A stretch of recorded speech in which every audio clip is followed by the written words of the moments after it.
자, 이런 상상 한번 해볼까요? 문이 열려 있길래 그냥 쓱 들어갔을 뿐인데 이게 감옥까지 갈 수 있는 중범죄가 된다면 어떨 것 같으세요? 오늘 다뤄볼 이야기는 바로 야간 주거 침입입니다. 이게 생각보다 훨씬 더 복잡하고 무서운 사건이거든요. 그래서 오늘은 우리가 직접 수사관이 되었다고 생각하고 이 사건을 한번 따라가 보겠습니다. 제대로 한번 파헤쳐보죠. 네, 바로 이 질문으로 시작해 보겠습니다. 아니, 그냥 문이 열려 있었어요. 그래서 들어갔는데 제가 정말 죄인인가요? 정말 억울할 수도 있는 상황인데요. 겉보기엔 아주 단순해 보이지만 법의 세계로 들어가는 순간 이야기는 완전히 달라집니다. 자, 그럼 이 질문에 대한 답을 찾아가 보죠. 그러려면 우리도 잠시 관점을 바꿔야 합니다. 평범한 사람의 시선이 아니라 사건의 본질을 꿰뚫어 보는 바로 그 수사관의 눈으로 현장을 다시 봐야 해요.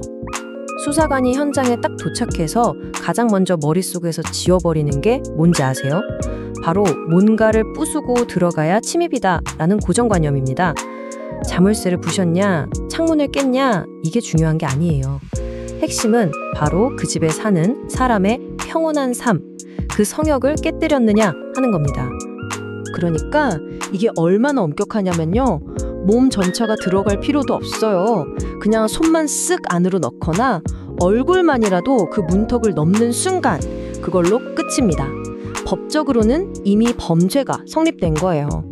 자, 그런데 여기서 정말 재밌는 포인트가 하나 나옵니다. 바로 야간이라는 단어예요. 수사관들은 밤이냐 아니냐를 판단할 때 손목시계를 보지 않아요. 뭘 볼까요? 바로 하늘의 태양을 봅니다. 법적으로 야간은 시계가 정하는 게 아니라 기상청에서 발표하는 공식적인 일몰 시간부터 다음날 일출 시간까지를 말하는 거거든요. 아니, 그게 뭐 그렇게 중요하냐고요? 정말 중요합니다. 이게 하늘과 땅 차이예요. 생각해보세요. 똑같이 저녁 7시에 사건이 터졌어요. 근데 여름이라 해가 쨍쨍하다? 그럼 그냥 주거 침입. 근데 겨울이라 밖이 깜깜하다? 그럼 야간 주거 침입이 돼서 가중처벌 대상이 됩니다. 야간 주거 침입은요, 벌금형 같은 거 없습니다. 무조건 징역형부터 시작해요. 그만큼 훨씬 더 무서운 범죄로 본다는 거죠. 자, 이제 두 번째 단계로 넘어가 보겠습니다. 수사관의 첫 번째 의심. 이게 단순히 밤이냐 낮이냐를 따지는 걸로 끝나지 않아요. 수사관의 머릿속에선 이제 경고등이 번쩍 켜집니다. 이거 혹시 더 큰 범죄의 시작 아닐까? 하는 의심이죠. 그냥 침입 그 자체 너머를 보기 시작하는 겁니다. 수사관의 시선에서 밤에 남의 집에 들어온 사람은 길 잃은 양이 절대 아닙니다. 그 사람은 잠재적인 강도, 강간범, 아니면 최소한 도둑일 수 있는 거예요. 그러니까 처음부터 강력범죄 용의선상에 올려놓고 수사를 시작하는 거죠. 그래서 수사관의 의심은 이렇게 점점 커져갑니다. 보세요. 1단계, 일단 들어왔는가? 이건 기본이죠. 2단계, 혹시 뭘 훔치려고 했나? 그래서 집안에 손댄 흔적이 있는지, 뒤진 흔적이 있는지 샅샅이 봅니다. 마지막 3단계, 이거 혹시 더 위험한 범죄 아니야? 하면서 몸수색을 해서 칼이나 드라이버 같은 도구가 나오는지, 과거에 비슷한 범죄를 저지른 적은 없는지, 즉 전과 기록까지 싹 다 확인하는 거죠. 자, 이제 장면을 바꿔서 조사실로 한번 들어가 보시죠. 여기서부터는 보이지 않는 전쟁이 시작됩니다.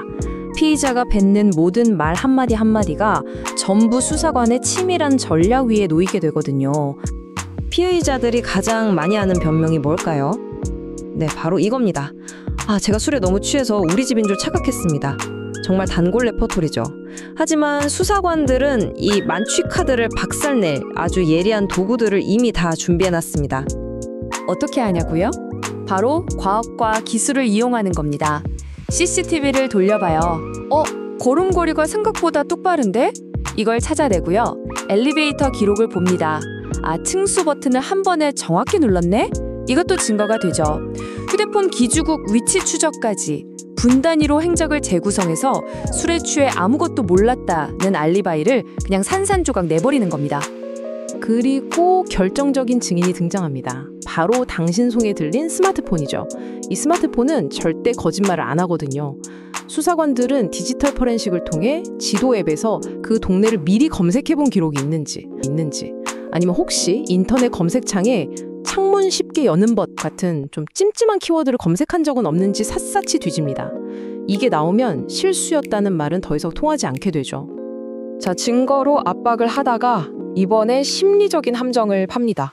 갑자기 아주 친절한 목소리로 꼭 당신을 이해해주는 것처럼 이렇게 물어봐요. 뭐 훔치려고 한 건 아니죠. 그죠? 그냥 술김에 실수한 거잖아요. 그죠? 이 질문에 만약 네, 훔치려던 건 절대 아니에요 라고 대답하는 순간 게임 끝입니다. 왜냐고요? 절도라는 더 큰 범죄를 부인하기 위해서 그보다 작은 범죄인 주거 침입의 의도는 스스로 인정해버린 셈이 되거든요. 들어가긴 했는데 훔치려고 한 건 아니다. 바로 이 논리죠. 정말 기가 막힌 함정 수사 기법입니다. 이렇게 팽팽한 조사가 끝나면 이제 법정으로 갈림길에 서게 됩니다. 여기서 가장 중요한 건 과연 구속이 되느냐 마느냐 하는 문제겠죠. 대체 어떤 요소들이 구속 여부를 결정하게 될까요? 표를 한번 보시죠. 구속될 위험이 확 올라가는 경우들이 있습니다. 예를 들어서 피해자가 혼자 사는 여성이었다? 이건 죄질이 아주 나쁘다고 봅니다. 또 들어갈 때 장갑이나 마스크, 심지어 드라이버 같은 도구를 챙겨갔다? 이건 뭐 명백한 계획범죄로 보겠죠. 반면에 정말 실수로 옆집 문을 열었다가 바로 도망쳐 나왔고 아무 도구도 없었다면 그나마 구속은 피할 가능성이 생기는 겁니다. 그리고 여기서 우리가 꼭 기억해야 할 게 또 있습니다. 법이 말하는 당신의 집은 현관문 안쪽만을 의미하지 않는다는 거예요. 아파트나 빌라의 공용복도, 계단까지도 전부 포함됩니다. 왜냐하면 그 공간 역시 모든 입주민이 함께 평온을 누려야 할 곳이기 때문이죠. 그러니까 아니 저는 그냥 문 앞에만 서 있었어요 라는 변명은 법정에서는 전혀 통하지 않는다는 이야기입니다. 자, 보셨죠? 법의 그물망이라는 게 우리가 생각하는 것보다 훨씬 더 촘촘하고 넓습니다. 그럼 마지막으로 정말 만약에 당신이나 당신 주변 사람이 이런 일에 휘말렸다면 어떻게 대처해야 할까요? 정말 중요한 실질적인 조언 몇 가지를 드리면서 마무리하겠습니다. 만약 당신이 이 이야기의 주인공이 되었다면 가장 먼저 해야 할 3가지 행동 강령이 있습니다. 아니, 정확히는 절대 하지 말아야 할 행동 강령이죠. 첫째, 그날 입었던 옷과 신발 절대 빨면 안 됩니다. 그 자체가 당신의 무죄를 입증할 수도 있는 중요한 증거물이니까요. 둘째, 제발 피해자에게 직접 연락하려고 하지 마세요. 셋째, 경찰 조사를 받으러 갈 때 아무 생각 없이 가지 마세요. 수사관이 이미 어떤 그림을 그리고 있는지 그 의도를 파악하고 들어가야 합니다. 특히 2번째, 피해자에게 연락하는 거. 이게 정말 최악의 실수입니다. 미안해서 사과하려고 그랬다는 선한 의도가 오히려 당신의 발목을 잡을 수 있어요. 생각해보세요. 피해자는 지금 극도의 공포에 떨고 있습니다. 그런 상황에서 가해자에게 연락이 온다? 그건 사과가 아니라 또 다른 위협이고 2차 가해로 느껴질 수밖에 없어요.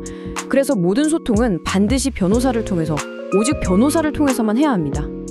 오늘 이야기를 마무리하면서 마지막 질문을 하나 던져보겠습니다.